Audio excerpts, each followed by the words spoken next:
Good morning, everyone. This is my second Simon Talks. Um, we've a good few of you registered this morning, and we're so looking forward to hearing from Kirsten in a wee while. We're just going to let people join in the webinar. Um, as usual, if this is your first time to a Simon Talks, welcome. Delighted to have you. And if you're usually tuning in to see what's going on in the world of the Simon communities, then you'll know that we have the chat function is closed, but we do have the Q&A function is open. So feel free to, as Kirsten is talking us through, feel free to put questions in, but we'll have time after the presentation to go through questions and answers and have a chat. And actually, myself and Kirsten have been chatting here for the 15 minutes of the tech check, and then realised it was 10 o'clock. So really interesting things to talk about. So again, just to say, if you're online and you want to talk about the session today, we have hashtag Simon Talks. We're actually now on Blue Sky, which is very exciting. I think some people, I actually saw, I was at a conference last week, and oh no, it was an Uplift petition or something, and it said share on Blue Sky. So I think it is going to start becoming more and more prominent in the circles. So yeah, we have hashtag Simon Talks.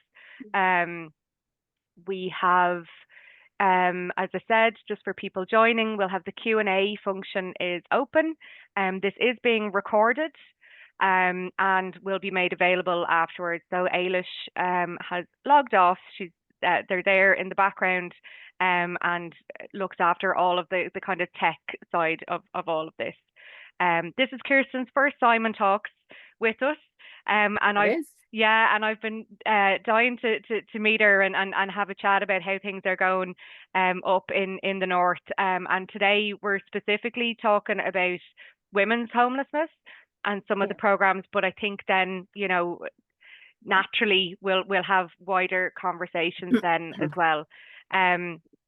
So just as an introduction, then we're going to be hearing from Kirsten. And Kirsten joined the Simon community in Northern Ireland in January 2020 as the Director of Homelessness Services. We were actually just chatting about when we both worked in Dublin back in the day, but Kirsten's roles have afforded her opportunities to work in the voluntary and public sector within Northern Ireland, Republic of Ireland and London. And she's focused on project management, particularly in relation to large-scale change projects, improved service delivery and development of new services across previous roles.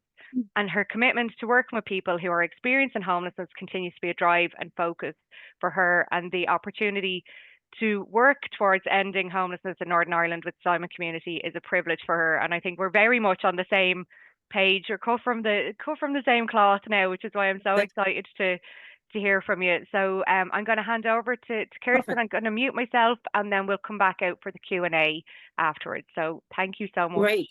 Kirsten. Well, thank you. Thank you so much for having me. It is a privilege to be here today and talk, and I'm going to try and not mute myself as we talk. That'll be the plan. This is an unusual dynamic for me because I can't see anyone. I can literally look at my slides. So forgive me if I'm not making eye contact. That would be remarkable if I could. It is a privilege to work for Simon Community. And just for some context, we in Simon Community introduced our strategy in 2024, and it runs to 2029.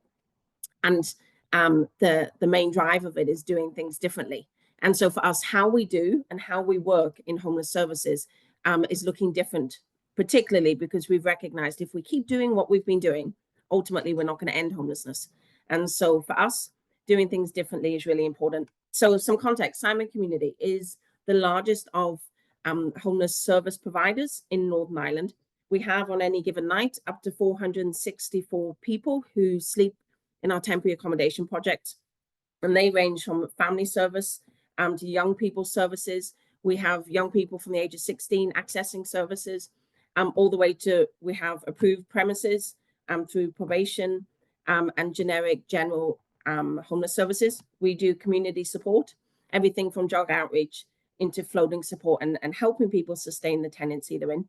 We have a big expansion on our prevention work at the minute, and We would have a tenancy sustainment scheme that helps people pay their rent and their deposits in advance, just to help people secure private rental accommodation at this time.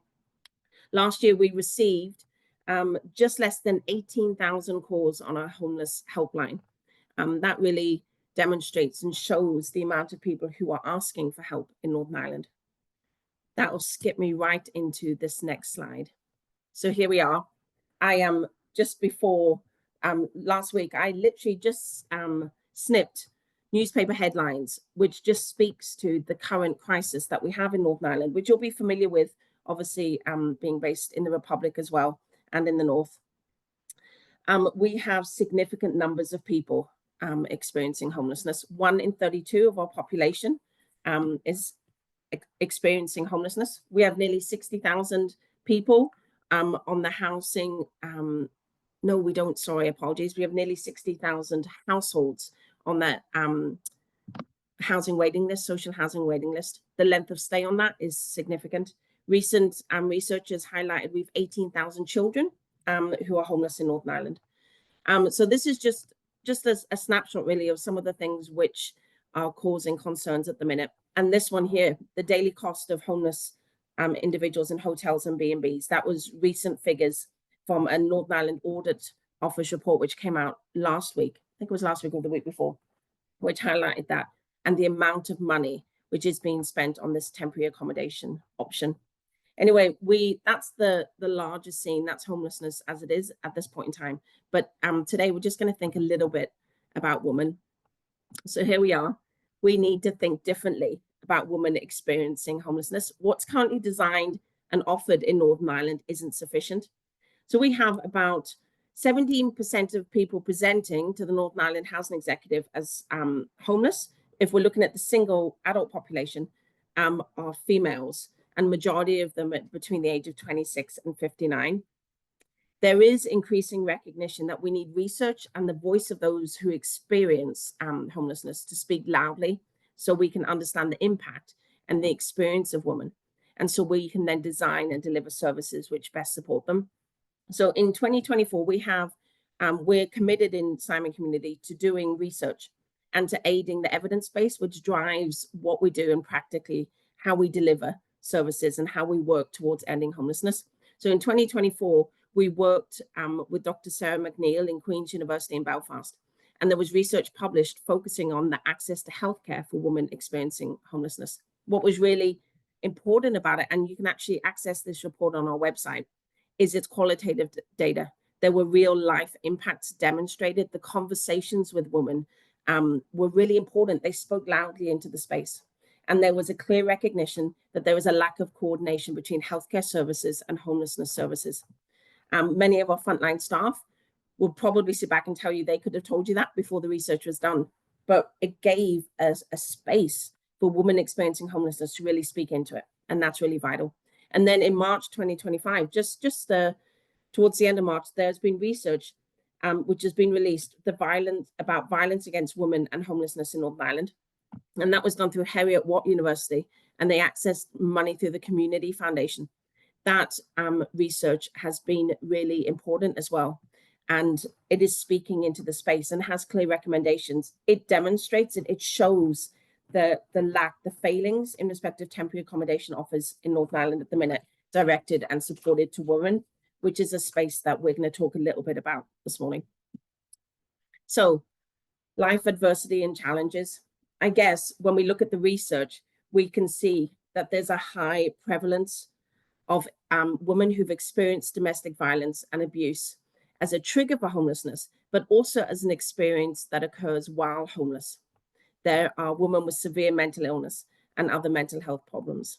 There's a high prevalence of problematic drug and alcohol use, often linked to multiple forms of stress and negative life experiences, both preceding the homelessness experience and during experiences of homelessness.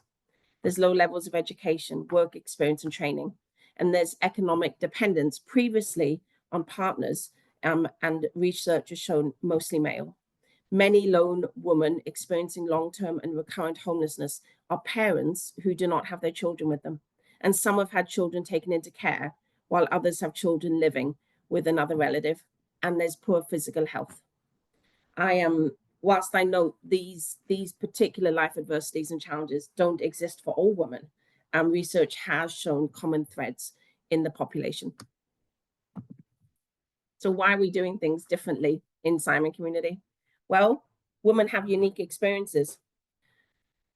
I recognize that there are other groups that definitely we could focus on, but at this point in time, there is definitely a need to focus on how we do things and what we do differently. And research is telling us that we need to do things differently. We conducted a feasibility study of our existing provision, and that feasibility study really helped us identify areas where we can improve our offer and what we do. And women deserve more than what's currently available. And I think that's something we should really pay attention to. I wanted to tell you a little bit about Charmaine. You'll see on the screen some of her story. Charmaine and I actually did at Christmas, we went to the radio to do a show together. And it was great because the show itself was maybe 4 or 5 minutes of talking on the radio.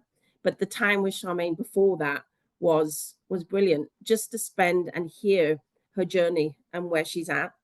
And then the time after it, Charmaine explained to me very, very well how she was going to cook Christmas dinner for everyone who was living in the particular hostel that she was in, which was great and lovely, the care and attention she had and the notice she had for the people living with her.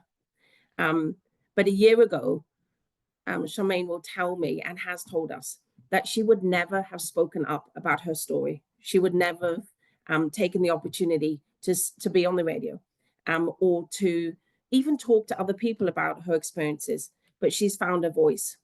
And she recognizes it's okay to speak up, and it's okay to want more for yourself and to do more and to want more. And Charmaine's a really good example of some of the women who live with us and the journey that they're on and where they've come from and where they want to go. And so for me, I guess when we think about our women's services and what we're going to do, oh gosh, I couldn't think about it without putting a face to the story. And Charmaine's that person for me. And it's an absolute pleasure every time I see her to just have a chat and sometimes grab a coffee and just see where life is for her. So why do we need a trauma-informed approach for women? Well, there's a high prevalence of trauma among homeless women, and we can look at the ACEs and the stats surrounding that. But what we know is that multiple traumas shape interactions with services and the ability for someone to engage. Traditional homeless services can be re-traumatizing, and I think that's important. We've all been in them. We visit services regularly, but the rules, regulations, and policies can trigger past trauma. And mixed gender services often feel unsafe. Gender-specific needs require a trauma-informed approach. Women have unique risks and vulnerabilities, everything from sexual exploitation, domestic violence, the trauma of losing children to the care system. And women benefit from relationship-focused, trust-building services with predictable, non-judgmental interactions. Trauma-informed environments support healing and stability, something safe, welcoming, predictable. Trauma-informed staff training improves how people work and build those relationships. And a trauma-informed approach improves outcomes. There's higher engagement, lower eviction rates, improved client well-being. Staff who understand trauma can reduce conflict, enhance trust, and support long-term recovery. That's why we need a trauma-informed approach, so we have better outcomes for the women who live with us. So what are we doing in Simon Community? Well, we have over 20 accommodation projects across Northern Ireland, and majority of them are mixed gender. We know that that isn't how we should particularly work with women, and women deserve options. And some women will be happy and quite content to live in a mixed gender service, so that's available for them. But what we need to do and what we are doing in Simon Community is we've identified a project which will only be for females. And that particular project will have 15 beds in a temporary accommodation type model and 7 flats. And then we hope as well to expand our offer and to offer homes in the community. So when women first present as homeless and they phone our homeless support line, we ideally want to offer them the best placement for them. Where is the best place that that woman should be? Not where is the only space available. And that's the move we want to make in Simon Community. And so we are currently in a project in Belfast, reconfiguring the existing model. And so it is clearly and intentionally a trauma-informed woman-only service. There's property works underway, and there will be significant changes in that respect. The staff team will have very directed training in regards to trauma, like all our staff, but specifically in regards to working with women. And as well as that, the services, because we recognize that sometimes we work within an existing system and we can't stop and change everything. We also have projects across Northern Ireland in different geographical locations. So we're being intentional about that. So let's take a service, for example, in Derry. Is there a space in that service where rather than mixed gender being across the service, there could be a wing, an identified area, which is just for women, albeit within a wider service where men and other individuals and such will be, a space that feels safer than being mixed within a temporary accommodation project. And so we're looking at pilots in different spaces to be able to do that. But for me, the most important thing is we're offering opportunity and choice. So actually, where does that woman most feel safe? And where would that woman most benefit and develop the relationships that improve life outcomes? We're also part of something bigger in Northern Ireland. And this is something really important for us to remember. There are other people doing other things.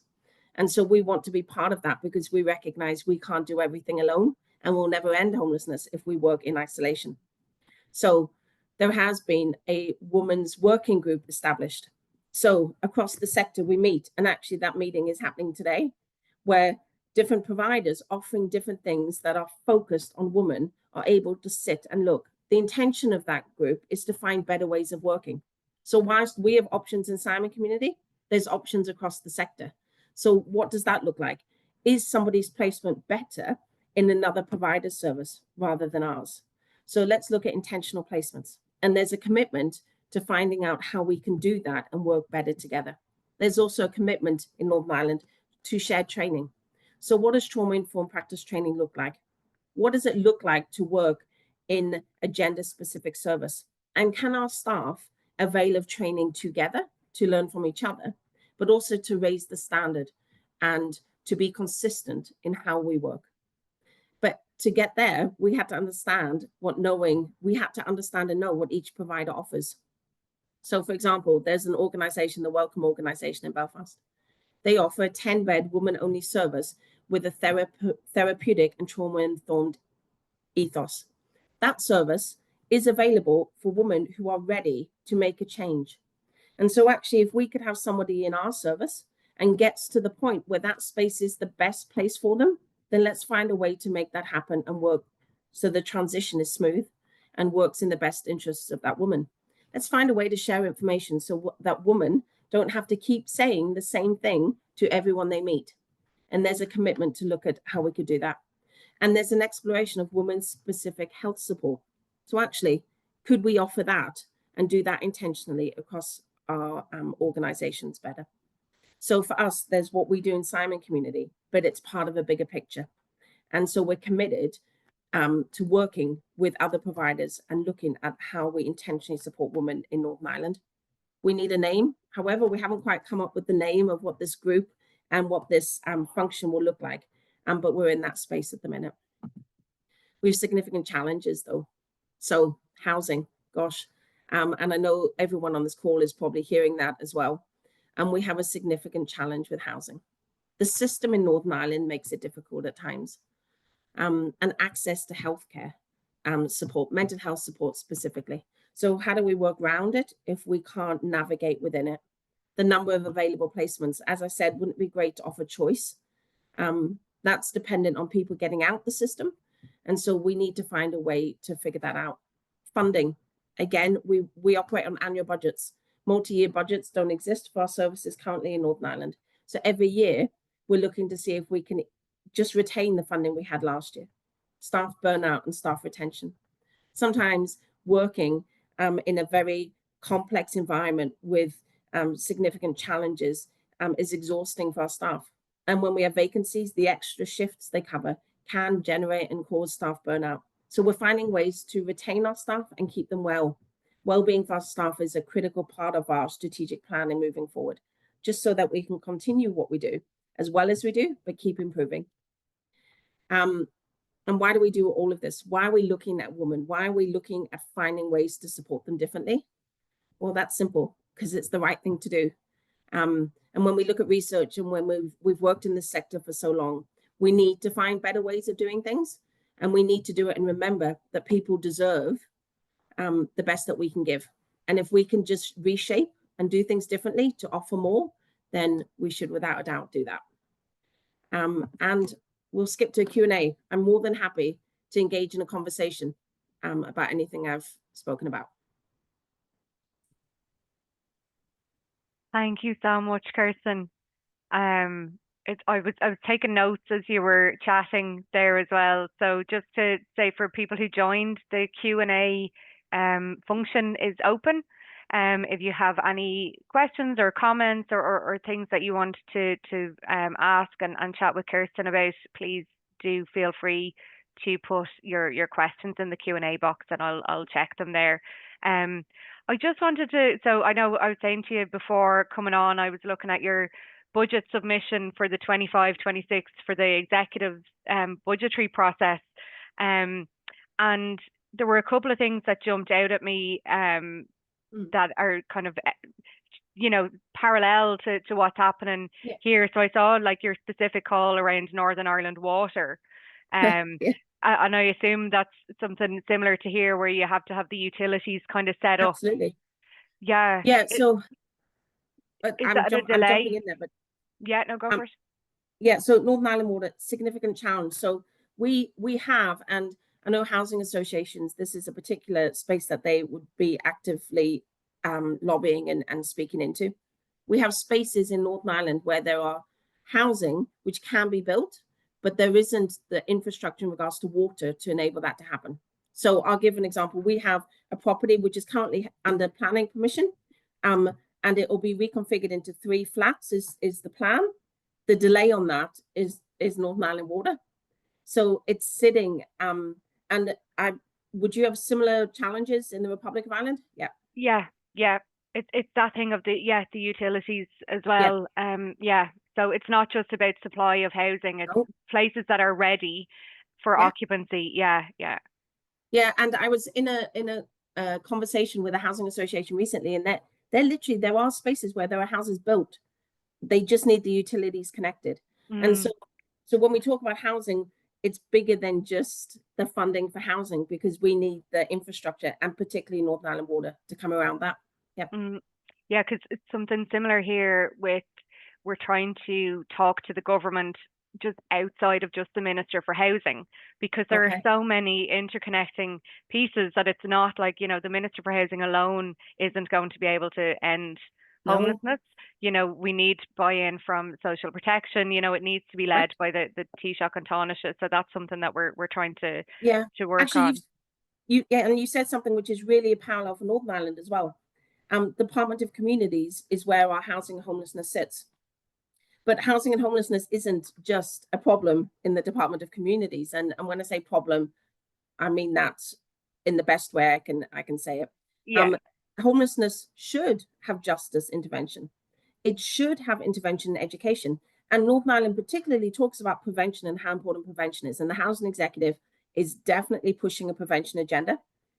That needs the buy-in from all those departments. And homelessness cannot just continue to be the statutory responsibility of the Department of Communities. And I think somewhere that challenge needs made. And if we can get our executive office, so our First Minister, our Deputy First Minister, to buy into the commitment on that, then that's where we need to drive. I think recently I was in a conversation, and one of the other avenues which is really important for us in Northern Ireland is ending homelessness for young people leaving care. So that's intentional, and it sits within, it's actually been stated as a hope in our program for government. And in a conversation recently I was in, the First Minister and Deputy First Minister were present. There were about 13 of us in the conversation, and 3 of the people in the conversation had lived experience, young people, of homelessness. And their commitment was very evident. in that conversation to supporting ending homelessness for young people leaving care. And if you look at the figures, you're looking at about 120 young people each year. Okay. So if you look at the, and I guess this is potentially the doing things differently aspect as well for us in Simon community. Homelessness is it's a massive problem. And if you look at the whole of the big figures, sometimes it feels overwhelming. And for somebody who's worked in homelessness in and out since I was 18 and at uni, being a cleaner in a homeless family hostel, homelessness has only ever got bigger. But for me, if we can focus on the 120 young people leaving care, or the 1 in 5 who are women presenting as homelessness, it feels more manageable and like we can make a real difference. And I think if we can demonstrate, so for example, let's take women again and demonstrate how we as providers and statutory agencies and health and housing can work together better, then that can be replicated. So let's do it really well for this population of women. And then we can demonstrate that we can do it somewhere else.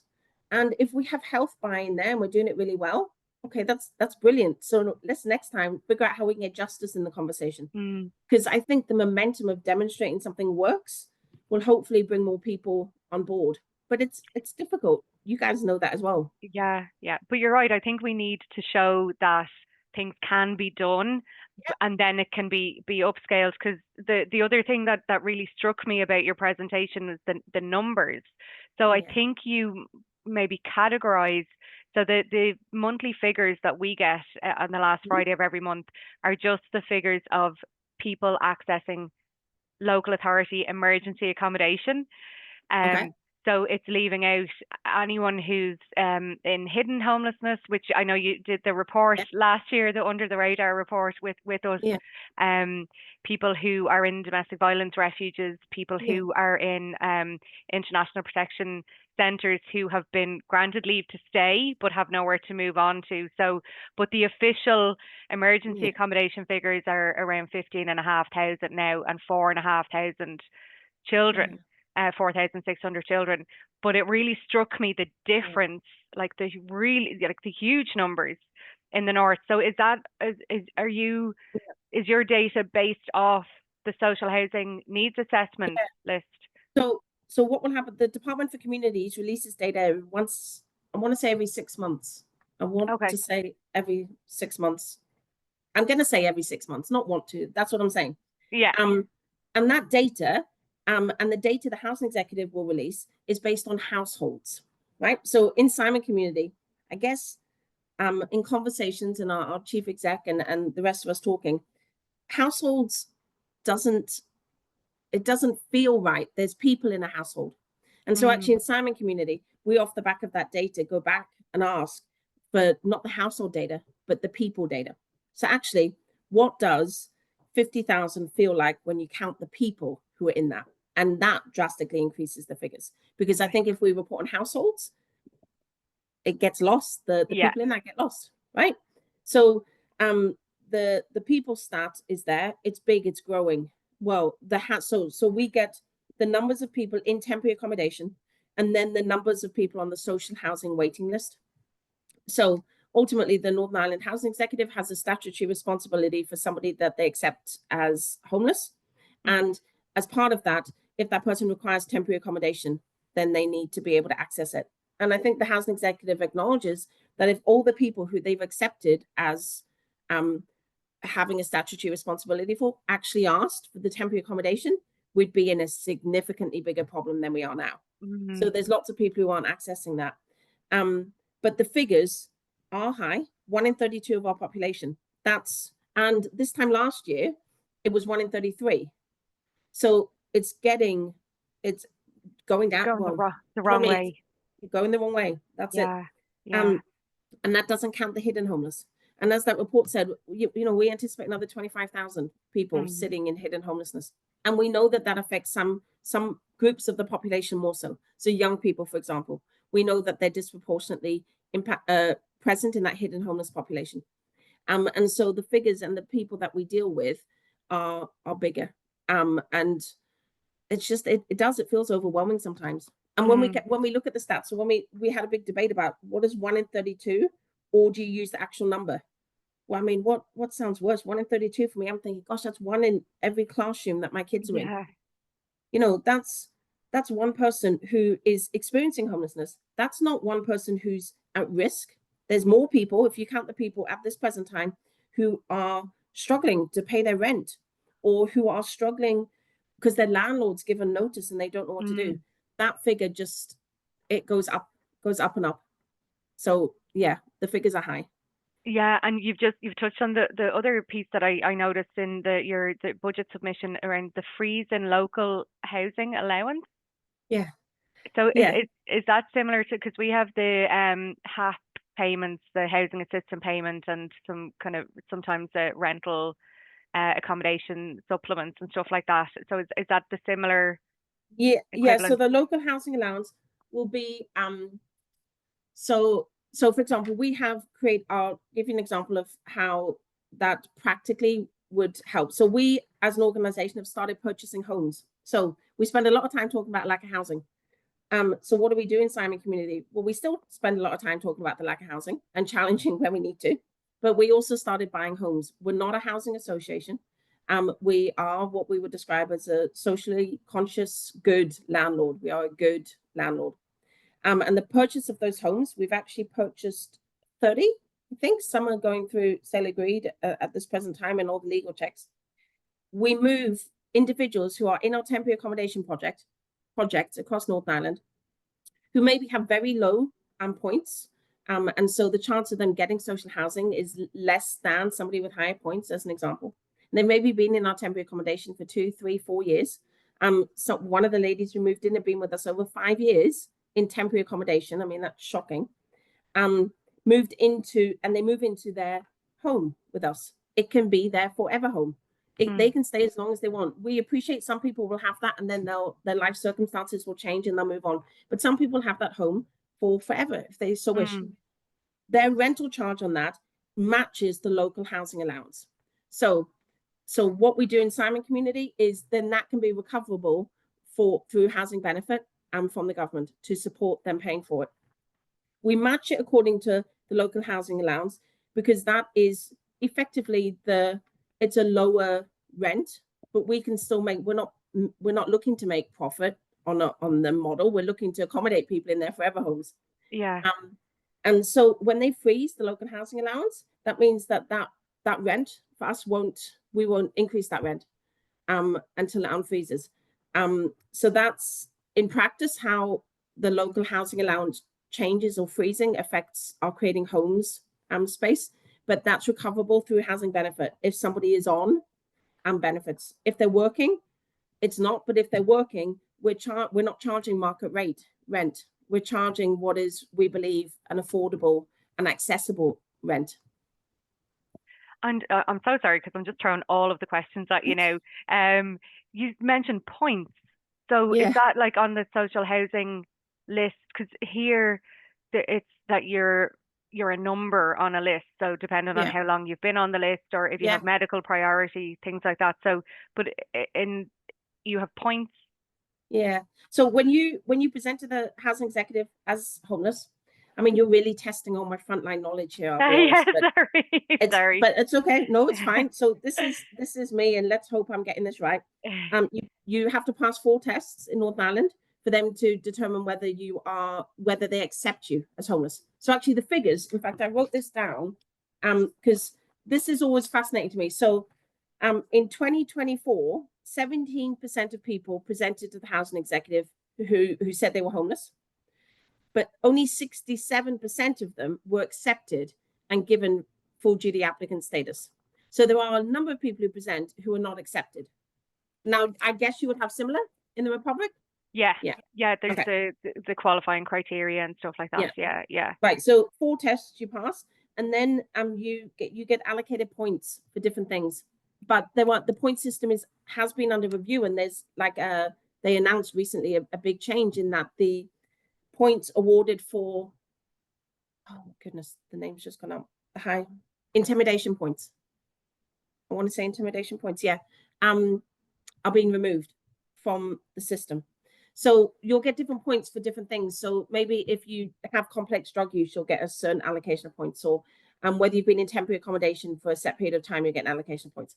So, and when you speak to, I've done this often because I like to do this, go and chat, have like groups, the people we support, we go and sit and have, ever so often I go and sit and have food with them, always food and something, coffee or and whatever. And you chat to them, they'll tell you it's like points of prizes. So the more points you have, the higher up the list you go. However, your number on the list can change because somebody could come in ahead of you. So you could have been sitting at number 1, but somebody come in. And then your points, people then have areas of choice where they would like to be accommodated. The different areas you need different levels of points for. So obviously, parts of North Belfast, you'd require significantly more points than other areas. But people obviously want to go back to family areas and such like that. So you could be sitting on the social housing waiting list for a very long time. And we have some people who ultimately might never get their social housing ask in the area they want. Yeah, and actually just thinking specifically about women as well, here there's a piece around the local connection. So you have to present to your local authority where you've been living, and that's where you go on the housing list and stuff. But we've heard anecdotally, I know there is research around about it, that if you are fleeing domestic violence, that those kind of strict criteria around where you can access housing or housing supports can mean they're keeping you in a locality where you're violent or abusive ex. You know, so there's stuff like that as well around, you know, different protocol and things like that aren't necessarily flexible to the needs of the person. As you said, like if you're a young person leaving care, women, you know, depending on your circumstances. We've a question in here, and I'm actually I was thinking this as well when you were talking about the forum. I was really interested. So regarding the forum that was set up regarding women-only services, does it have both statutory and NGO reps? Is it policy services related, or is it more kind of around the individual women? I assume that's kind of like the case-by-case piece, maybe? And do you know what? And some forums are really good at that. So we have another forum called Complex Lives, which focuses, and this is a model which started in Doncaster in England, the most complex of clients in Northern Ireland, and they go through the Complex Lives group, and that's probably case by case and client specific. So what's the best place for this particular person? Where we're at with this forum in regards to women is it's early days. So I can share with you what I imagine the vision of it would transpire. And I can, as we all can, share a vision, and then systems sometimes get in the way of that. But for me, it's about systems. So initially, it has to be about the whole, not the individual woman. Now, I say that bearing in mind that all our services need to be people-centered, and in this case, woman-centered. What's best for that woman? However, there are ways we work we need to do differently that would help all women rather than just a woman. Now, in the future, I imagine it might end up being more specific, or there'll be breakaway aspects. There'll be a wider strategic forum which has the principles of how we work together. And out of that would come referral mechanisms where the more frontline manager staff would be able to identify the woman and speak clearly to how that woman is supported. However, at this stage, it's the principles. So how do I, as a director of services, work with DePaul or with the Welcome Organization and their directors and staff, and figure out how we deliver our services together better. And so for the minute, it's avoiding the individual woman, but recognizing what women need and figuring that out. So, and if I'm honest, part of that journey has literally just been understanding what other organizations do.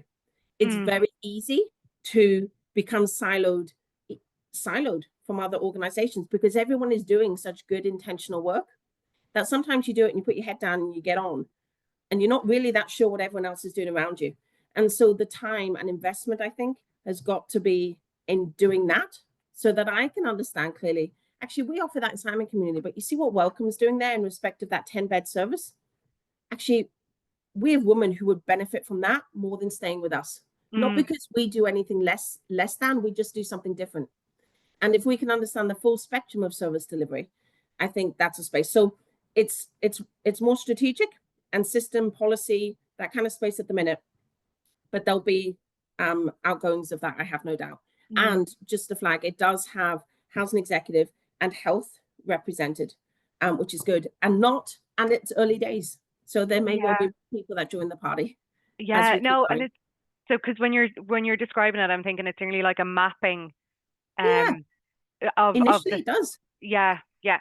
And I think often, you know, we hear about the sector. It's like, oh, there's too many charities and you're all doing the same. And it's like, well, no, actually, there are different nuances Correct. and niches, and we're all working together.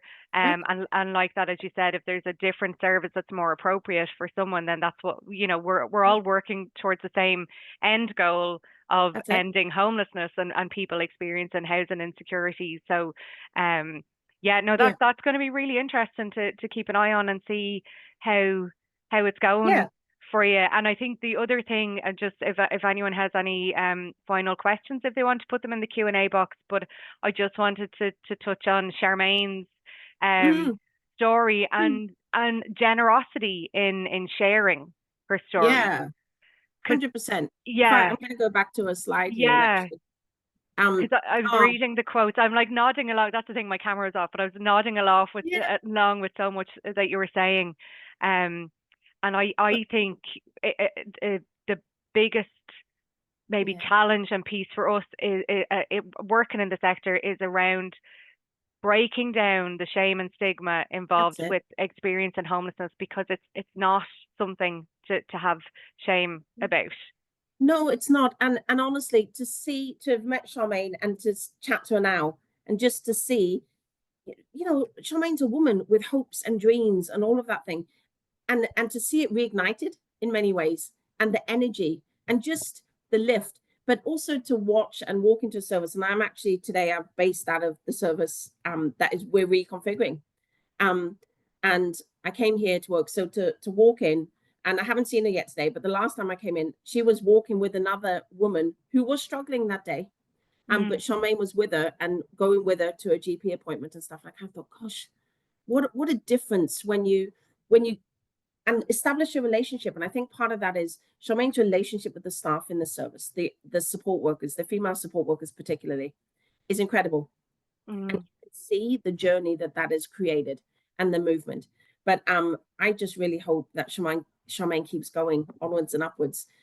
There's so much hope for the future. There really is. Oh, Yeah. it's amazing, and I think you know, I was saying to you that previously I was in mental health reform, and I think Yeah. mental health and disability are so further ahead with the value that's placed on Mm. experts by experience, Oh peer gosh. support working, and I think it's a challenge but a huge opportunity for us working and volunteering and being in this sector to really enhance, as you said, you were talking about the voice, you know, Yeah. so like, yeah, Oh, um, absolutely. And I tell you what, we have not got this right as an organization. I mean, I think it's a constant journey, a constant how are we informed by the people we support so that we do things better and better and better. yeah, And and it's just figuring out how to have that voice so loud in our mm, heads and in our direction and our planning that we can't do anything but do what we're being asked to do. yeah, And there's so much to learn, gosh, from people experiencing it. I mean, sometimes I wonder what it would be like to arrive in this service. And I've thought this particularly about our young people. At the age of 18, on your 18th birthday, to arrive in a homeless service, what does that feel like? My goodness, to walk through a door, not know anyone, be lonely, to have in the back of your head, gosh, this is my 18th birthday. Um, I don't know, sometimes we have to figure out how to put ourselves in that space and just then adapt and change. mm, And but our staff are brilliant, as lots of staff in this sector. Gosh, you couldn't do this job if you didn't have a sense of wanting to understand and build mm. relationship and stuff.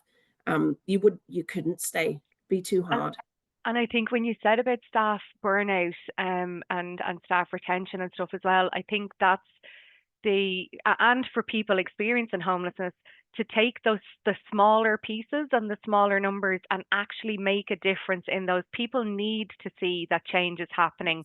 They need to have that hope and optimism rather than just We kind of, do. you know, hearing the huge numbers. And the other thing for me is when you say 1 in 32 people, yeah, it's like one in every classroom, but it also means that, you know, in our workplaces, in our That's it. circles, you know, in our community centres, in our colleges, schools, everything, chances are there's That's it. someone in your circle who either has experienced homelessness previously. So sorry, another question is Yeah. coming in.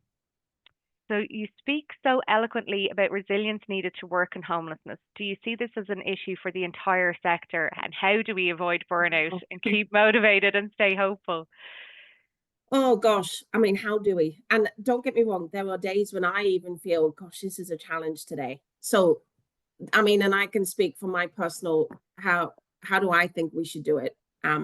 Well, the Simon community has a big investment on staff wellbeing, right? So we invest in our staff, everything from we've tried to identify wellbeing spaces in every one of our projects. So staff have somewhere to go to retreat to. So when they have a break for coffee, they can be somewhere which is away from the day to day. Employee assistance programs. I think it's important that our staff have access to additional healthcare. Northern Ireland, we have long waiting lists. So we actually pay for Benetton Health for our staff, which is just an extra health perk where they can avoid long NHS waiting lists. Access to counselling if needed. We also have it's an employee support pathway. So say there's a significant incident or number which are built up, we have different supports that can kick in at different times. So we try and do all those things. What I can say from personal experience is your team, the people you work with every day, make a massive difference to the motivation that you are able to hold on to and the burnout.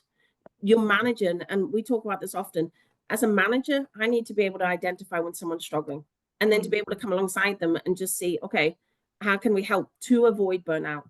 It is a hard space to work. There's challenges every day. And when we realize that we are working with people, so many who feel helpless and hopeless. And so we are working in a space where we are trying to build people up. And that is exhausting, but there's joy in it. And there's hope in it. And so I say this all the time. We end homelessness in Simon Community in Northern Ireland every day for somebody's journey. We measure outcomes and milestones and we measure them all. Because every small step is a step. Yeah. And it takes all the small steps to get there. So how do you keep motivated? So I can tell you one of the tricks I have. So as director of services, and as I said earlier, I mean, I've grown up in services. Genuinely, like one of my first jobs was cleaning in a family homeless hostel when I was at university, bank staff. So I've been in and out of the sector for a long time. But as a director of services, I spend a lot of time away from frontline services by nature of the job I do. So how I avoid or keep motivated and avoid burnout is to go back to the front line. So I'm very much people orientated. I'm very aware of, I work in the sector because I believe we make a difference and I want to end homelessness. So when I'm feeling stressed and lacking motivation, I go and work out of a service so that I can sit and have coffee and chat to people in the day. So I think for every member, all our different staff, there are things that build you up and there are things that drain you. Yeah. We need to be aware of what those things are. And whilst we have to do both things, we have to do the things that drain us. We need to find a way that we are constantly just a little bit ahead on the building up than the draining. Yeah. And it's hard. We don't get it right, but it's a journey and we keep going. I think for me, one of the things when I first worked as a key worker, but I was saying that to you beforehand, but back in the day, a long time ago now, I remember my mom saying to me, you know, you have to think of, you know, if it's sitting down with someone, having a cup of tea with them, or, you know, if it's a woman in the service and she's experiencing cramps, you know, making the hot water bottle and the cup of tea. And it's those small moments of kindness and empathy and you know that you have to kind of hold on to and really believe that, like, what's that expression? I'm not going to be able to remember who said it, but the thing of people won't always remember what you do, but they'll remember how you made them feel.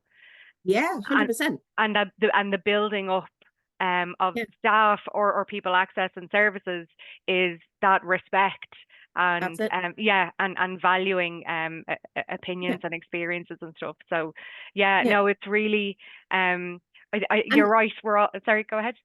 I was gonna say, and the other thing is understanding that there is so much I learn every day.